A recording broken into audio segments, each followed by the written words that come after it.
मतलब क्या है? चलिए, ये ऐसा होता है जैसे हमने कहा कि अगर एक सीरीज सर्किट की बात कर रहे हैं तो if one appliance stop working, तो सीरीज सर्किट में क्या होता है? सीरीज सर्किट में सारे के सारे जो अप्लायंसेस हैं वो लाइन से कनेक्टेड होते हैं, बैक टू बैक कनेक्टेड होते हैं। तो अगर एक अप्लायंस ने काम करना बंद कर दिया तो बाकी अप्लायंस काम करना किस तरह से बंद करेंगे, देखिएगा। अगर मैंने बोला कि एक रेजिस्टेंस यहाँ पर है R1, एक रेजिस्टेंस यहाँ पर है R2 और एक रेजिस्टेंस यहाँ पर है R3। सर नमस्ते। हाँ जी नमस्ते। सक्षम? Yes sir. रोज लेट हो जाते हो। Yes sir sorry. देखिए R1, R2, R3, अब यहाँ पर एक बैटरी लगी हुई है, plus positive terminal minus negative terminal, तो ये हो गया V वोल्टेज। तो अब इसमें क्या है कि आप ये देखिएगा कि ये सर्किट जो है, ये सर्किट कंप्लीट कब माना जाएगा? ये सर्किट कंप्लीट तब माना जाएगा जब यहाँ से हमारा करंट स्टार्ट हो और करंट यहाँ से स्टार्ट होते हुए फ्लो करते हुए और वापस यहाँ पर नेगेटिव टर्मिनल में आ जाए, तो हम कहते हैं कि हमारा सर्किट कंप्लीट है। ये पॉजिटिव टर्मिनल से करंट स्टार्ट हुआ और होते हुए ये नेगेटिव टर्मिनल में आ गया, तो हम कहते हैं कि सर्किट पूरी तरीके से कंप्लीट है। अब इसमें हमने ये कहा कि अगर मान लीजिए कोई एक अप्लायंस खराब हो गया, मान लीजिए ये फैन है, ये बल्ब है, ये हीटर है, मान लीजिए हीटर खराब हो गया। हीटर खराब होने का मतलब ये है कि इसका जो भी वायर है वो डिस्कनेक्ट हो गया। जब वायर डिस्कनेक्ट हो गया तो आप ये देखिएगा कि इलेक्ट्रिक करंट फिर फ्लो ही नहीं करेगा। क्यों? क्योंकि इलेक्ट्रिक करंट को फ्लो करने के लिए पूरा एक पाथ चाहिए कि वो पॉजिटिव टर्मिनल से निकले और वो नेगेटिव टर्मिनल तक पहुंच जाए। अब बीच में हमने एक तरह से समझ लीजिए जैसे वायर ही काट दिया हो, तो बीच में अगर कोई अप्लायंस खराब हो गया है यानी कि अब उसमें इलेक्ट्रिक करंट कंज्यूम नहीं हो रहा, कंज्यूम नहीं हो रहा है, तो पूरा सर्किट क्योंकि एक ही वायर से कनेक्टेड है तो पूरा सर्किट हम कहेंगे द सर्किट इज ब्रोकन। और उस केस में हमारा कोई भी अप्लायंस ना तो ये काम करेगा ना ये काम करेगा। समझ में आ गया? सर्किट इज ब्रोकन का मतलब क्या है? सर एक बार फिर से समझा दीजिए। दोबारा समझ लीजिए। हमने ये कहा कि अगर तीन इलेक्ट्रॉनिक अप्लायंसेस हैं वो सीरीज में कनेक्टेड है, सीरीज मतलब बैक टू बैक, तो यस ये सर। यहाँ पर मान लीजिए बल्ब हो गया, ये फैन हो गया और ये हीटर हो गया या कूलर हो गया। हमने बोला कि ये कूलर खराब हो गया ड्यू टू एनी रीजन, कुछ भी रीजन रहा ये कूलर खराब हो गया। खराब होने का मतलब क्या है कि बीच में से इसका रेसिस्टेंस, पहले रेसिस्टेंस ऐसे था, मतलब इसका अब कनेक्शन छूट गया, अब ये टूट गया बीच में से कनेक्शन। जब ये कनेक्शन ही टूट गया बीच में से तो मेरा जो सर्किट है वो कंप्लीट तो नहीं हुआ। सर्किट कंप्लीट तब होता है जब पॉजिटिव में से वायर जाकर और सारे रेजिस्टेंसेस को कनेक्ट करते हुए और नेगेटिव टर्मिनल से कनेक्ट हो जाए। हमने बीच में से कनेक्शन ही काट दिया तो इसका मतलब क्या है कि ना तो इसका करंट कंप्लीट हो पाएगा ना इसका करंट कंप्लीट हो पाएगा। करंट यहाँ से निकला तो सही लेकिन वापस नेगेटिव टर्मिनल तक नहीं पहुंच पाया। जब करंट पॉजिटिव से नेगेटिव टर्मिनल तक पहुंच ही नहीं पाया तो करंट अपनी एनर्जी भी किसी भी अप्लायंस को नहीं दे पाएगा, और जब करंट अपनी एनर्जी नहीं दे पा रहा है किसी भी अप्लायंस को तो वो अप्लायंस जो है वो वर्क नहीं करेगा, वो अप्लायंस काम नहीं करेगा। ये फैन भी काम नहीं करेगा, ये बल्ब भी काम नहीं करेगा। और खराब क्या हुआ था? सिर्फ कूलर खराब हुआ था। तो कूलर खराब हुआ लेकिन फैन और बल्ब खराब नहीं हुए, लेकिन दे विल स्टॉप वर्किंग। क्यों? क्योंकि वायर टूट गया बीच में से। बताइए समझ में आ गया? Yes sir. Yes sir. ना बीच में से कनेक्शन टूट गया, इस वजह से कनेक्शन टूटने को ही हम कहते हैं कि सर्किट इज ब्रोकन। अब आप ये देखिएगा, आप कहेंगे ऑन द कॉन्ट्ररी कि अगर ये सीरीज है तो फिर कौन सा कनेक्शन अच्छा होता है? तो हम ये कहेंगे नहीं नहीं सीरीज नहीं, पैरेलल अच्छा होता है। पैरेलल अच्छा कैसे होता है देखिए जरा।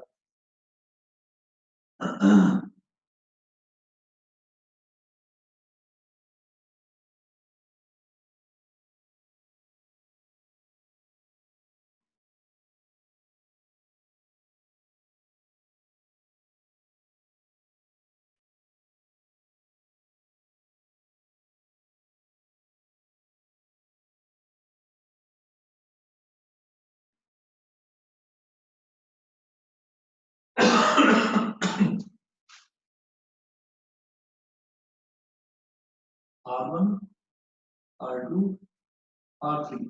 जैसा कि अभी अभी हमने बताया है कि R1 को मान लिया हमने कोई फैन, R2 को मान लिया बल्ब और R3 को मान लिया कूलर। हमने कहा कि अगर पैरेलल कनेक्शन है और पैरेलल कनेक्शन में फिर से हम ये कहते हैं कि कूलर खराब हो गया, कूलर मतलब R3 खराब हो गया, तो आप ये देखिए R3 खराब हो गया, ठीक है, तो इसका मतलब कूलर खराब हो गया, तो कूलर चलना बंद हो गया, लेकिन फैन भी चल रहा है और बल्ब भी चल रहा है। रीजन क्या है? ये तीनों अलग अलग वायर से कनेक्टेड है, तो करंट अपना लूप कंप्लीट कर लेगा दो के केस में, फैन के कूलर के केस में नहीं कर पाएगा क्योंकि कूलर तो खराब हो गया। तो कूलर का तो वायर मेल्ट हो गया, तो इस वजह से कूलर तो काम नहीं करेगा। लेकिन आप फैन की बात करें तो देखिए पॉजिटिव से करंट निकला यहाँ से, यहाँ R1 में गया, R1 से जाकर नेगेटिव में आ गया, पूरा फ्लो मिल गया करंट को। फिर मैंने बल्ब की बात करी, पॉजिटिव से करंट निकला R2 यानी कि बल्ब में गया और फिर यहाँ से वापस नेगेटिव में आ गया, तो इसका भी पूरा करंट का फ्लो कंप्लीट हो गया। इसका मतलब क्या है कि यहाँ पर पूरा सर्किट नहीं ब्रेक हुआ, पूरा सर्किट ब्रेक नहीं हुआ, यहाँ पर सिर्फ और सिर्फ कनेक्शन टूट गया। किसका? सिर्फ और सिर्फ कूलर का कनेक्शन टूटा है, तो कूलर चलना बंद हो जाएगा लेकिन फैन और बल्ब ये दोनों चलते रहेंगे। ये पैरेलल की एडवांटेज है, समझ गए आप लोग ये चीज? कि इसमें अगर एक अप्लायंस खराब हुआ तो पूरा सर्किट टूट गया है, और इसमें अगर एक अप्लायंस खराब हुआ तो सिर्फ उस अप्लायंस का कनेक्शन टूटा है, बाकी सारे कनेक्शन चलते रहेंगे। क्लियर है? Yes sir. ठीक है बेटा, तो सेकंड पॉइंट नोट करें। सभी को क्लियर है? पार्थ मेहता, पार्थ अग्रवाल, हर्षित? Yes sir. ठीक है, यस सर। ठीक है, यस सर। ओके ओके, चलिए इसके अगला नोट करेंगे। Second point, in series circuit all the electrical appliances have only one switch.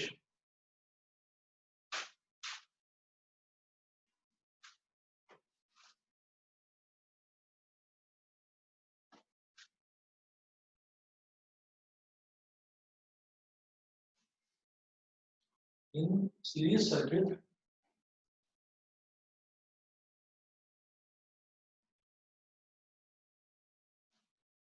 all the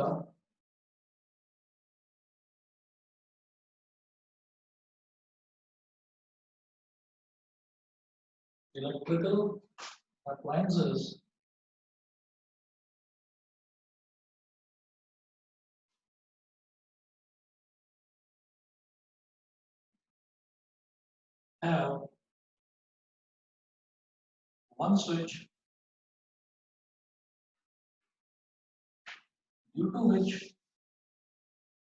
have one switch due to which they cannot be turned on or off separately. They cannot be turned on or off separately.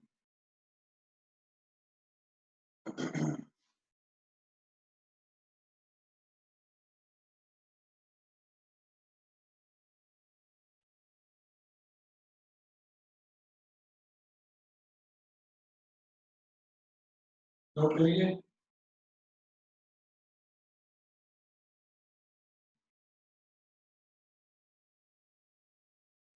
Sir हो गया। ये वाला point तो explain करने की जरूरत नहीं है ना, ये वाला पॉइंट एक्सप्लेन करने की तो जरूरत नहीं है। आपको कल भी बताया था कि सीरीज में एक सिंगल वायर होता है, एक सिंगल वायर से सब कुछ कनेक्टेड होता है। जब सिंगल वायर से सब कुछ कनेक्टेड है तो हम ये कहेंगे कि वहां पर एक ही स्विच है और अलग अलग स्विच नहीं होते। All the electrical appliances have one switch due to which they can not be turned on और ऑफ सेपरेटली। तो सभी का एक ही स्विच होता है due to which they can not be on और off, can not be turned on और ऑफ सेपरेटली। ठीक, तो एक ये प्रॉब्लम होती है। दूसरा लिखेंगे, तीसरा पॉइंट ये मिटा रहा हूं इधर से।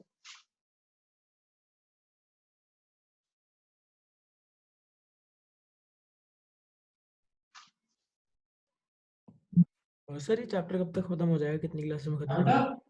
सर ये चैप्टर कितनी क्लासेस में खत्म हो जाएगा? ये चैप्टर मैं कर दूंगा ज्यादा से ज्यादा आपका 2 क्लास और लगेंगी बस। सर क्योंकि मेरे को लाइट वाले चैप्टर में थोड़ी प्रॉब्लम आ रही थी सर। कोई बात नहीं, लाइट वाला चैप्टर तो मैं अब इसके बाद कराऊंगा ही फिजिक्स में, ओके सर। ठीक है ना, तो उसकी थैंक यू चिंता सर। मत करो, मैं बताऊंगा।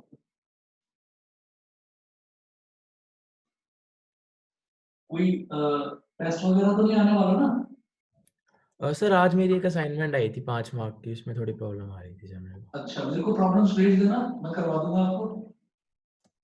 सर मेरे को जनरली चैप्टर में समझ नहीं आ रहा जो अच्छा, फोकल पूरा लेंथ। चैप्टर एक बार पढ़ रहे हैं? Yes sir. और ये असाइनमेंट कब तक सबमिट करना है बेटा? सर असाइनमेंट कल सर ये असाइनमेंट तो हो जाएगी मेरी, इसमें मैंने थोड़ा बुक से देख के थोड़ी मदद लेके मैंने समझ लिया सर, अच्छा लेकिन अच्छा, जनरली प्रॉब्लम लेकिन आ फिर रही। भी चैप्टर तो पढ़ना है ना, ठीक है, इसके बाद वही कराते हैं। Thank you sir. Series circuit the appliances do not get the same voltage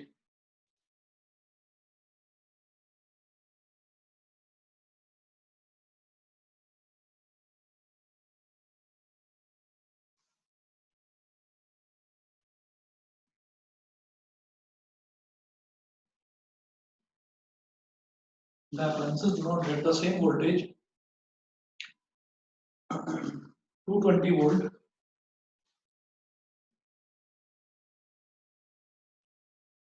as that of the power line.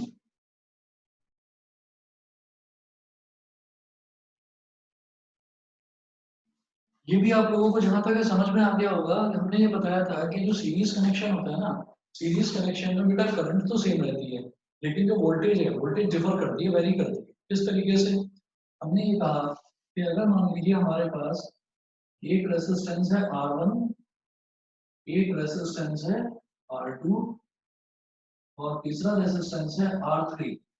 ये तीन हमारे पास रेसिस्टेंसेस हैं और यहाँ नीचे एक बैटरी लगी हुई है और बैटरी है 220 वोल्ट की बैटरी, 220 वोल्ट की बैटरी है नीचे और तीन रेसिस्टेंसेस हैं R1, R2 और R3। तो हम ये जानते हैं because this is a series circuit, तो करंट यहाँ पर भी आई जाएगा, यहाँ पर भी आई जाएगा और यहाँ पर भी करंट जाएगा आई, तीनों में करंट जाएगा आई आई आई। तो करंट तीनों में सेम रहेगा, लेकिन वोल्टेज हर एक में वेरी करेगी। इसमें वोल्टेज होगी V1 is equal to IR1, इसमें वोल्टेज होगी V2 is equal to IR2, इसमें वोल्टेज होगी V3 is equal to IR3। तो तीनों में वोल्टेज बिल्कुल अलग अलग जाएगी। जब हमने कहा कि तीनों में वोल्टेज अलग अलग जा रही है, तो इसका मतलब क्या है कि तीनों की फंक्शनिंग में भी थोड़ा थोड़ा थोड़ा थोड़ा अंतर आएगा। हमें ये चीज ध्यान रखनी है कि अगर पूरी सप्लाई की वोल्टेज 220 वोल्ट है, तो हर एक इलेक्ट्रिकल अप्लायंस को 220 वोल्ट की मिले ताकि वो प्रॉपर्ली फंक्शन कर सके। हमने कहा यहाँ पर कुछ आएगी वोल्टेज, इधर कुछ और, इधर कुछ और। तो सीरीज कनेक्शन में क्या होता है कि सभी में वोल्टेज अलग अलग आती है और वोल्टेज अलग अलग आने की वजह से उनकी फंक्शनिंग उतनी अच्छे से नहीं हो पाती जितनी अच्छे से होनी चाहिए। ठीक, तो ये थर्ड पॉइंट मुझे लगता है क्लियर हो गया होगा सभी को। पहले ही बता रखा था कि इन सीरीज यस सर। करते हैं same but voltage varies, voltage very करती है, करंट रहता है सेम। क्लियर है बेटा, चले आगे। Yes, sir. Yes, sir. ठीक है, अब फोर्थ पॉइंट लिखें।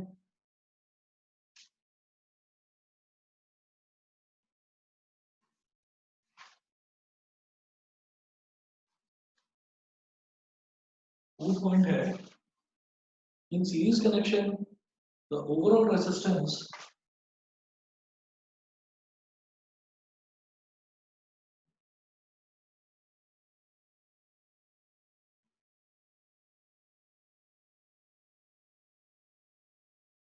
the overall resistance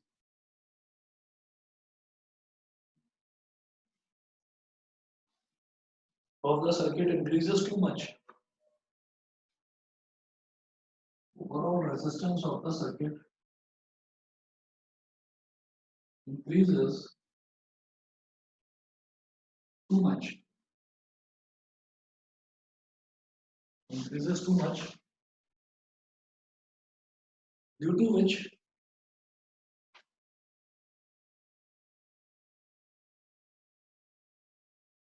current from the power line becomes low. Current from the power line becomes low. ठीक है, ये कैसे? हमने एक ना इसमें अभी तक जो लॉ हमने देखा है वो लॉ देखा है हमने, जो करंट, वोल्टेज और रेजिस्टेंस इन तीनों को रिलेट करता है, उस लॉ को हम बोलते हैं ओम्स लॉ। तो सीरीज कनेक्शन में क्या होता है कि एक रेजिस्टेंस है R1, एक R2 और एक R3।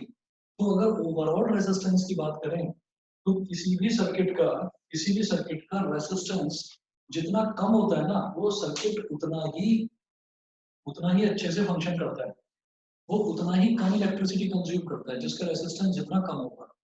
अब देखिएगा कैसे, हमने बोला कि इधर R1 है, इधर R2 है और इधर R3 है, ठीक। तो हमने बोला कि चलिए ये हो गया हमारे पास 2, 4 और 8। फॉर एग्जांपल R1 की वैल्यू 2 हो गई, R2 की वैल्यू 4 हो गई और R3 की वैल्यू 8 हो गई, ठीक है। तो अब अगर मैं सीरीज रेजिस्टेंस निकालूं, मैं लिखता हूँ इसको RS। सीरीज के लिए मैंने लिख दिया, फॉर एग्जांपल सीरीज के लिए मैंने लिख दिया RS। तो ओवरऑल रेजिस्टेंस कितना हो गया? R1 plus R2 plus R3 कितना हो गया बेटा? 2 प्लस 4 प्लस 8 कितना हो गया? 14 ओम। क्लियर है ना? हमने तीनों को ऐड कर दिया। और अगर यही तीनों रेजिस्टेंसेस पैरेलल में कनेक्टेड हैं तो हम इस रेजिस्टेंस को बोलेंगे 1/Rp is equal to 1/R1 plus 1/R2 plus 1/R3। अब जब 1/R1 plus 1/R2 plus 1/R3 की बात करते हैं तो जरा देखिएगा, ये हो जाएगा 1/2 प्लस 1/4 प्लस 1/8 हो गया। और इनका अगर आप एलसीएम लेंगे तो एलसीएम लेने के बाद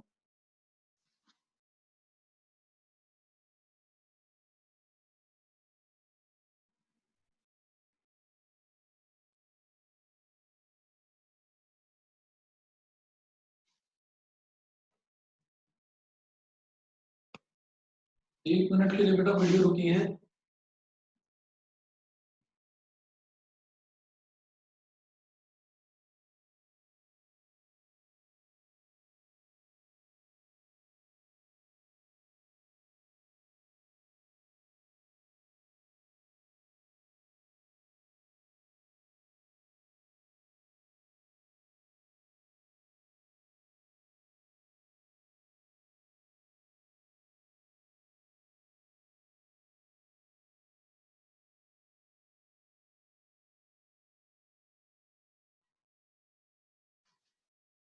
तो अगर मैं यहाँ पर R1, R2, R3 उन तीनों को अगर मैं पैरेलल में लेता हूँ तो आप ये देखिएगा, ये हो जाएगा बेटा 1/Rp is equal to 1/2 plus 1/4 plus 1/8। 2, 4 और 8 का एलसीएम आ गया 8। 2 4 जा 8, 4 1 जा 4 प्लस 4 2 जा 8, 2 1 जा 2 और ऊपर यहाँ क्या बचा 1। 4 प्लस 2 6, ये हो गया 7/8। तो आरपी कितना हो जाएगा? 8/7, जिसको आप सॉल्व करेंगे तो ये 1.13 के बराबर आएगा, लगभग 1.13 ओम। तो एक तरफ तो आ रहा है 14 ओम, सीरीज में आ रहा है 14 ओम, यानी कि इतना ज्यादा रेजिस्टेंस, और पैरेलल में आ रहा है सिर्फ 1.13 ओम, यानी कि इतना कम रेजिस्टेंस। तो किसी भी सर्किट में अगर इलेक्ट्रिकल एनर्जी का कंजम्पशन हमें कम चाहिए, तो हम ये कहेंगे कि पैरेलल में कनेक्शन होना चाहिए, क्योंकि पैरेलल में पूरा का पूरा जो सर्किट है उसका ओवरऑल रेजिस्टेंस बहुत कम हो जाता है। जब बहुत कम हो जाता है तो करंट जितना होता है वो प्रॉपरली आता है। रेजिस्टेंस का मतलब होता है करंट को रेजिस्ट करना, करंट को रोकना। तो यहाँ पर सीरीज में रेजिस्टेंस इतना ज्यादा है कि वो करंट को बहुत ज्यादा रोक लेगा। तो उसने करंट को रोक लिया बहुत ज्यादा रेजिस्टेंस ने, तो जो पूरा सर्किट है उस पूरे सर्किट को प्रॉपर करंट नहीं मिल पाएगा, क्योंकि सारा करंट तो रुक गया इतनी ज्यादा रेजिस्टेंस की वजह से, ठीक है ना। और यहाँ पर रेजिस्टेंस होता है इतना कम कि करंट को प्रॉपर अपना काम करने का मौका मिलता है, करंट प्रॉपरली एनर्जी डिस्ट्रीब्यूट करता है सभी इलेक्ट्रिकल अप्लायंसेस। ठीक, तो आपको ये चीज समझ में आ गई कि सीरीज कनेक्शन में ओवरऑल रेजिस्टेंस बहुत ज्यादा हो जाता है, जिसकी वजह से करंट की अवेलेबिलिटी बहुत लो हो जाती है। Current from the power line becomes low. और पैरेलल कनेक्शन में क्या होता है कि करंट जो है वो ठीक ठाक अमाउंट में होता है, अच्छी अवेलेबिलिटी होती है करंट की, because overall resistance is very very low. बताइए ठीक है? Yes, sir. समझिए सभी बच्चे, चले आगे। Yes sir. Yes, sir. ठीक है जी। अगला, अब इसी तरीके से पैरेलल सर्किट्स जो है, पैरेलल सर्किट्स की एडवांटेजेस नोट करेंगे। ये एग्जाम में जरूर आती हैं, एडवांटेजेस और डिसएडवांटेजेस, तो इनको अच्छे से आप लोग नोट कर लीजिएगा। ठीक है, मैं यहाँ से मिटा रहा हूँ इसको।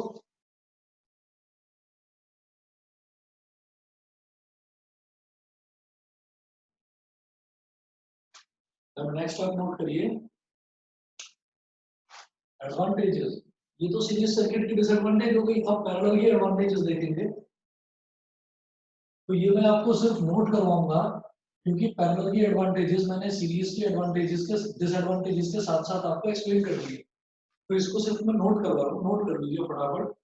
Advantages of parallel circuits in domestic wiring.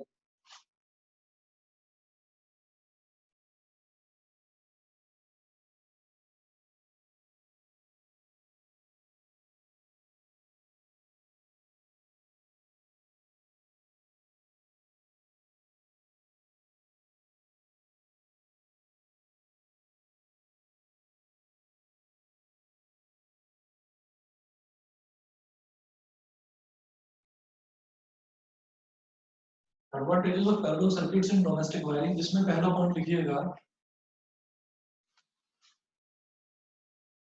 In parallel circuits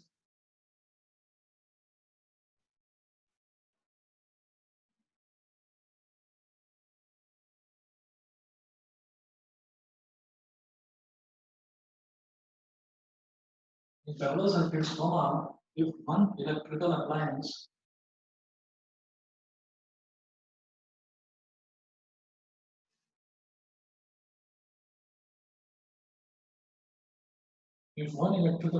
stops working due to some defect,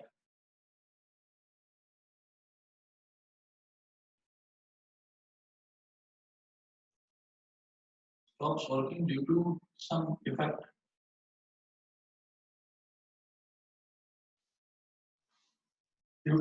then all other appliances keep working normally.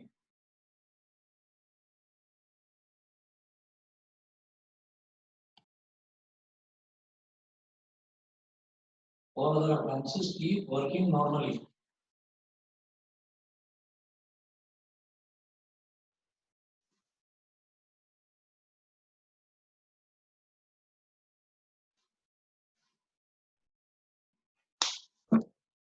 Second point note करें, ये फर्स्ट पॉइंट आपको एक्सप्लेन कर दिया था। सेकंड पॉइंट नोट करिएगा, in parallel circuits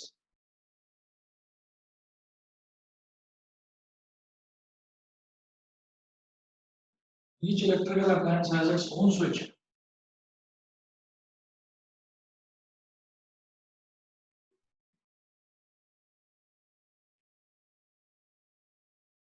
Each electrical appliance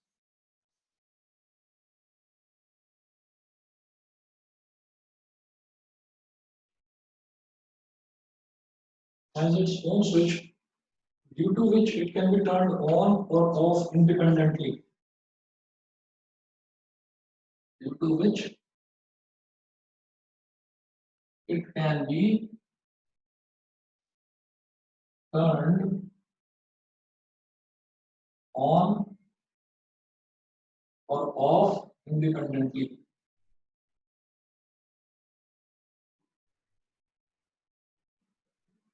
Without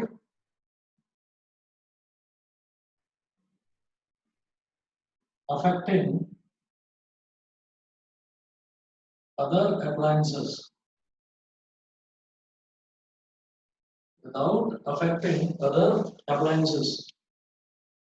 ठीक है,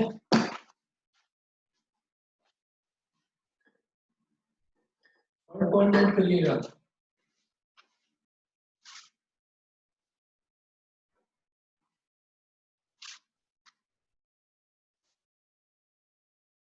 sir जी sir आप इसका लिंक भेज दोगे ग्रुप पे? तुम्हें सर में दर्द हो रहा होगा? Yes sir. हाँ हो जाता है कई बार, भेज दूंगा भाई, भेज दूंगा। Okay sir, thank you. और टाइम से आया करो, तुम लॉकडाउन में इतना ज्यादा सोते नहीं है। सर वो आज सुबह से ही हो रहा है। चलो ठीक है, रेस्ट करो। चलिए थर्ड पार्ट लिखिएगा in parallel circuits.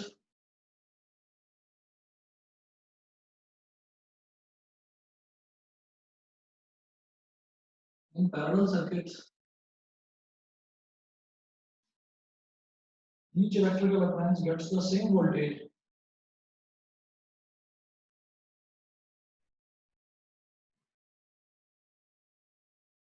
Each electrical appliance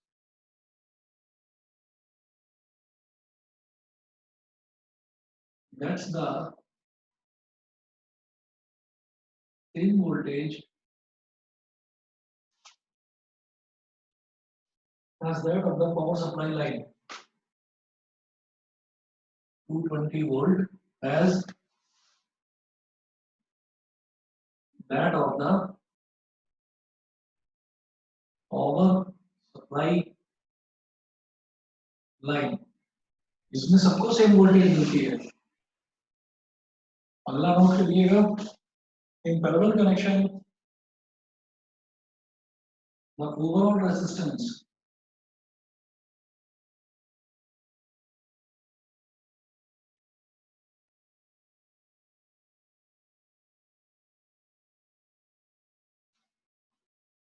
in parallel connection the overall resistance of the household circuit is reduced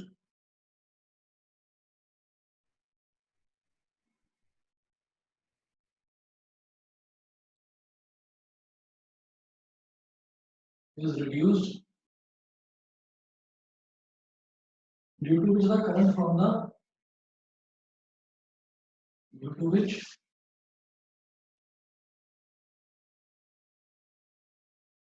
the current from the supply from the power supply is high. From the power supply is high. Power supply वो होती है जहां से हमारे घरों में सारी electrical power आती है, ठीक है। तो ये चारों पॉइंट्स वही हैं जो चारों पॉइंट्स मैंने आपको सीरीज कनेक्शन के डिसएडवांटेजेस में एक्सप्लेन करे थे, ठीक है। इसके बाद ये नोट कर लिया सभी ने? Yes, sir.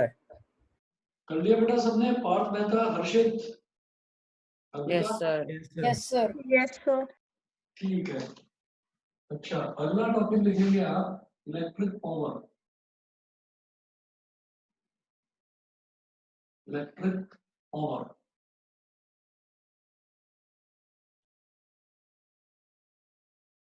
इलेक्ट्रिक पावर में लिखिएगा electric power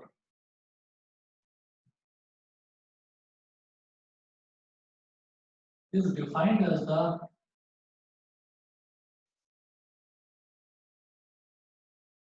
work done per unit time.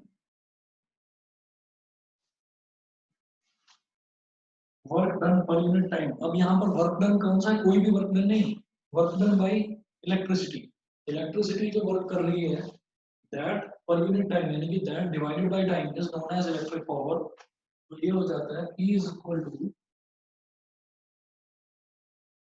W upon T। W क्या है? वर्क डन जिसकी यूनिट होती है बेटा जूल, और T क्या है? टाइम टेकन, इसकी SI यूनिट होती है सेकंड, जो हो गया S। तो SI यूनिट ऑफ पावर ये क्या हो गया? जूल पर सेकंड। भाई ऊपर जूल है न्यूमरेटर में और डिनोमिनेटर में सेकंड है, तो जूल अपॉन सेकंड यानी कि जूल पर सेकंड। और जूल पर सेकंड को ही हम बोल देते हैं वॉट, WATT वॉट। इसको शॉर्ट में W लिख देते हैं बस, WATT वॉट। वॉट भी इसकी यूनिट होती है पावर की,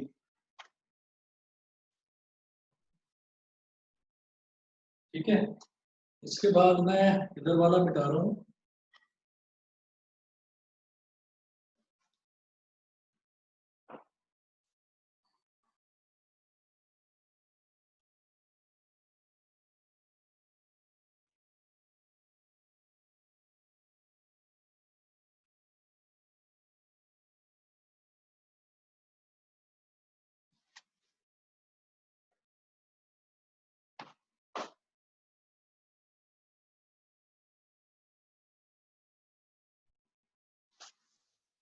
हाँ जी।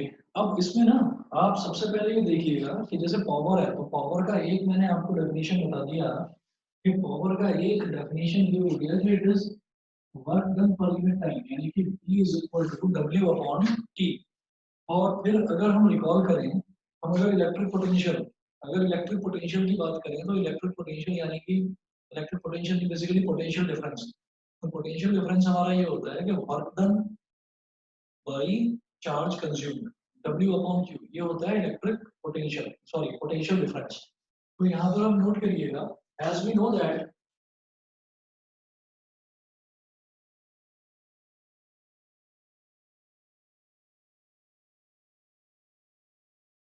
V is equal to W upon Q। हाँ पार्थ बताइए, कुछ टाइप करके भेजा है आपने। गलती से लगाया था सर। अच्छा अच्छा। तो ये है कि पोटेंशियल डिफरेंस जो होता है V is equal to W upon Q, it implies that W is equal to VQ। W की वैल्यू हो गई VQ, therefore एंड, बल्कि हाँ एक चीज और लिखिए, and current I is equal to Q upon T। Current होता है चार्ज अपॉन टाइम टेकन। तो यहाँ से क्या हो जाएगा, Q की वैल्यू क्या हो जाएगी यहाँ से I T। Q की वैल्यू हो गई I T, ठीक है। अच्छा, और अब हम क्या बोलेंगे यहाँ पर कि अब अगर मैं पावर की बात करने लगूँ तो पावर के बारे में अभी हमने देखा कि P is equal to W upon T है, ठीक है। therefore electric power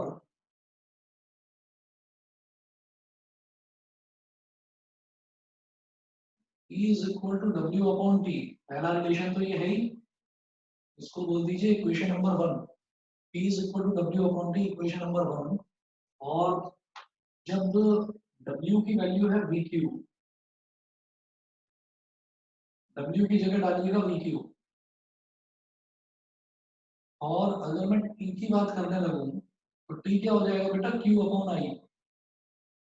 Q upon I, denominator का डिनोमिनेटर इधर न्यूमरेटर में आ जाता है, तो ये हो जाएगा VQI अपॉन Q। Q से Q कैंसिल आउट हो गया, तो मैं कह सकता हूँ P is equal to VI। बताइए समझ में आ गया? P is equal to VI समझ में आ गया सभी को? दोबारा बताऊं, हमने ये कहा कि पोटेंशियल डिफरेंस का फॉर्मूला होता है work done upon charge consumed W upon Q। तो W क्या हो गया, V इंटू Q। ऐसे ही करंट का फॉर्मूला होता है चार्ज अपॉन टाइम टेकन। तो चार्ज की वैल्यू हो गई IT। हम और भी कर सकते हैं, हम इसको ये भी कर सकते हैं कि Q is equal to IT ना बोलकर हम यहाँ से सीधा T की वैल्यू निकालते हैं, स्मॉल t की। तो स्मॉल t की वैल्यू क्या हो जाएगी, T इधर आ जाएगा, I नीचे आ जाएगा। T की वैल्यू हो जाएगी Q अपॉन I, ठीक है। तो अब आप क्या करिए, आप W की जगह डाल दीजिए VQ जो हमने कर दिया, और T की जगह डाल दीजिए Q अपॉन I, ये हमने कर दिया। I ऊपर आ गया तो VQI हो गया, Q से Q कैंसिल आउट हो गया, पावर की वैल्यू क्या आ गई VI। बताइए क्लियर है? Yes, sir. Yes, sir. ठीक है जी। इसके बाद आगे चलते हैं।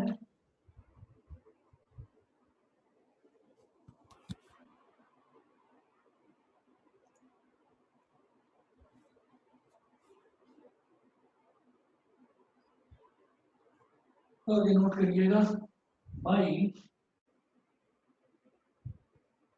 Ohm's law V is equal to IR। लिखिएगा put this value in second. आप सेकंड इक्वेशन में इस वैल्यू को डाल दीजिए, V की जगह आप डाल दीजिए IR। V की जगह IR वैल्यू डाल दीजिए, तो क्या होगा, E is equal to IR into I। It implies that E का एक और फॉर्मूला बन गया आई स्क्वायर इंटू आर। इसको बोलिए इक्वेशन नंबर 3। सही है। अगला देखिएगा, by Ohm's law, V is equal to IR. That implies that I is equal to क्या हो गया, V upon R. Put this value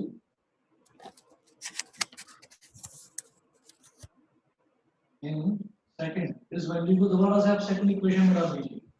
तो सेकंड इक्वेशन में I की जगह V upon R डाल दीजिए। V जैसा है वैसा ही रहने दो। तो ये हो गया P is equal to, V को तो एज इट इज रहने दीजिए और I की वैल्यू है V upon R, तो I की जगह डाल दीजिए V upon R। P multiplied by I की जगह V upon R। बेटा ये हो गया P is equal to V square upon R। Equation number 4। So power can be defined as, so power can be defined as, first relation लिखिए, ये equation number 1, P is equal to W upon T, ठीक है। Second relation लिखिए, P is equal to VI, ठीक। Third relation लिखिए, P is equal to I square R, और fourth relation लिखिए, P is equal to V square upon R। तो power का जो भी हमको रिलेशन की जहां जरूरत पड़ेगी, एज एंड व्हेन रिक्वायर्ड, मैं वो वाला रिलेशन यूज करूंगा। फॉर एग्जांपल अगर मुझे किसी क्वेश्चन में आई यानी कि करंट की वैल्यू दे रखी है और रेजिस्टेंस की वैल्यू दे रखी है, तो मैं थर्ड इक्वेशन यूज करूंगा, आई स्क्वायर आर। अगर किसी ने मेरे को वोल्टेज और करंट दोनों की वैल्यू दे रखी है और पावर पूछा जा रहा है, तो वी टू आई। अगर कहीं पर मेरे पास इलेक्ट्रिक वर्क डन और टाइम कंज्यूम दे रखा है, तो W अपॉन T ये पावर हो जाएगा। और अगर कहीं पर मेरे को वोल्टेज और रेजिस्टेंस दे रखा है, तो V स्क्वायर अपॉन R। तो जो भी चीज मेरे को गिवन होगी, मैं उसके हिसाब से पावर की वैल्यू कैलकुलेट करूंगा। सभी को क्लियर है ये चीज? पावर अच्छे से क्लियर है? Yes sir. पावर के सारे रिलेशन क्लियर? Yes sir. ठीक है जी। अब इसमें क्वेश्चन देखते हैं पावर का। अगर नोट कर लिया हो तो बता दो। Yes, sir. ठीक है जी।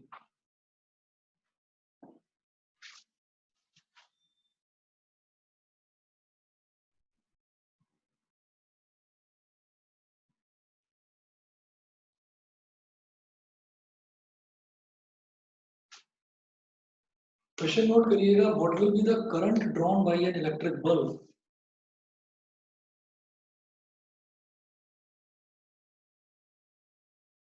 What will be the current drawn by an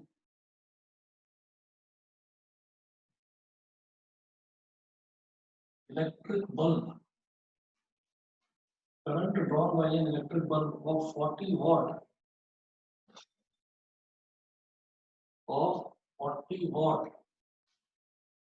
when it is connected to a source of 220 volt.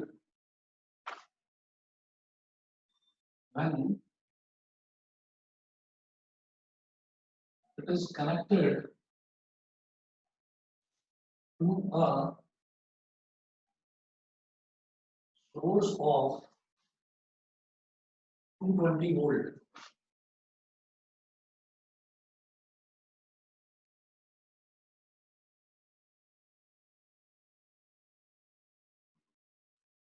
Okay, when it is connected to a source of 220 volt, what will be the current drawn by an electric bulb? तो current बताना है, power दे रखा है 40 वाट, तो power हो गया बेटा 40 वाट और वोल्टेज यानी कि 2 पोटेंशियल amperes.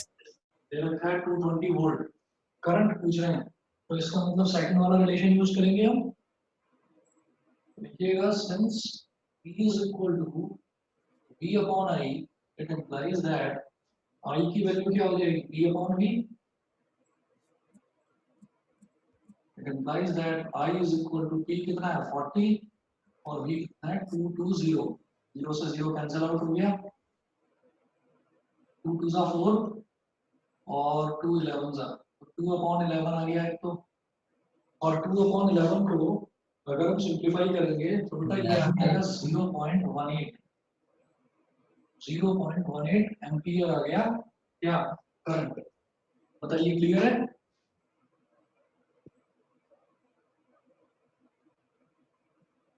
बेटा 2 एम्पियर कैसे आ रहा है पार्थ? सर मैंने गलती से 20 से डिवाइड कर दिया था। अच्छा ठीक है, ठीक, तो ये 0.18 एम्पियर आ गया। अब इसके बाद एक क्वेश्चन और नोट करते हैं, इसमें लिखिएगा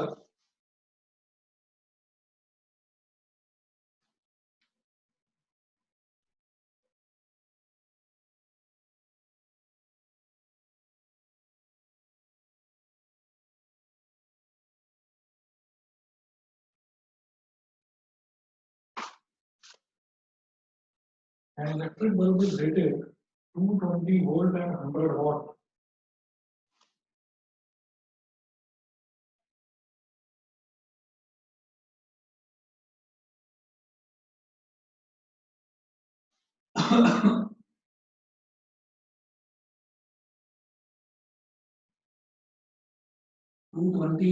volt and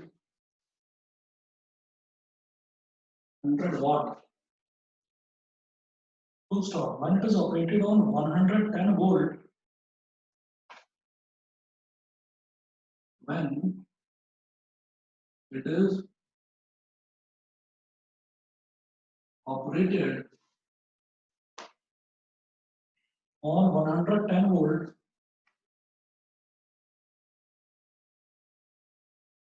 comma, the power consumed will be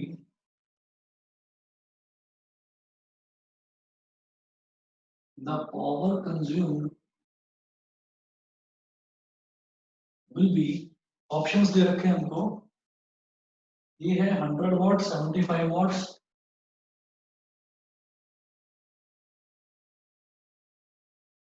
B है 75 वॉट्स, सी है 50 वॉट, 25 वॉट,